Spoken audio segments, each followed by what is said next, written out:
Witajcie, naszej serbskiej trener, będę tutaj něco pokazać, jak to funkcjonuje. Napríklad na ten celokulač, ktoś tam na kúžem trener činčine, a potem te symbole študować.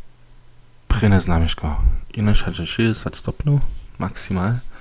Tu ciroš, tu 6 måneder, nic z klorom pokazać, proszę. Tu cejcie znamieszko z jednym dybkom sređanicka na 4 rožk. To reka zamečilo tu do mašine, do sušenskej mašine dačali, inaczej 45 stopňov. So, czwarte znamieszko, Bigel-Eisen, ze zmienionym dybkom nicka.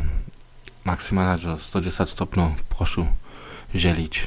So, poslední symbol, kruh ze krzyżykom nicka, nic chemické pokano činč.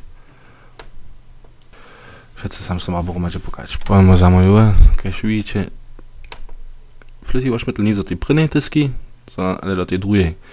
Tam jeszcze dwie smussenská sú.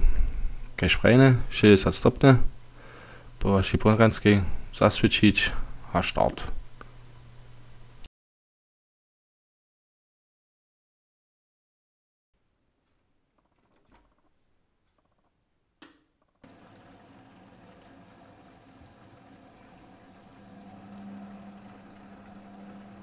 Niech nasza pokazka maszyna pobieži z blakami pół godziny do 2 godziny, półtora godziny.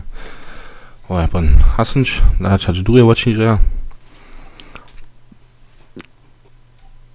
Trzeba ci takie gerät zapojšeno, dokiaľ naše trener sú 1,80 m, potrebujeme to kus väčší, ale po nás to jo, dokiaľ to hejt 6-4 také smužky pojsneš, po popravom funguje.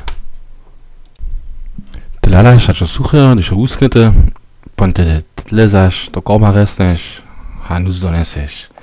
Przyjemny raz w naszym przyjemnym wideo. Widzicie, jak nasze trener porane Romalie z VD. Dziękuję za śledowanie, miejcie się sorene, położymy.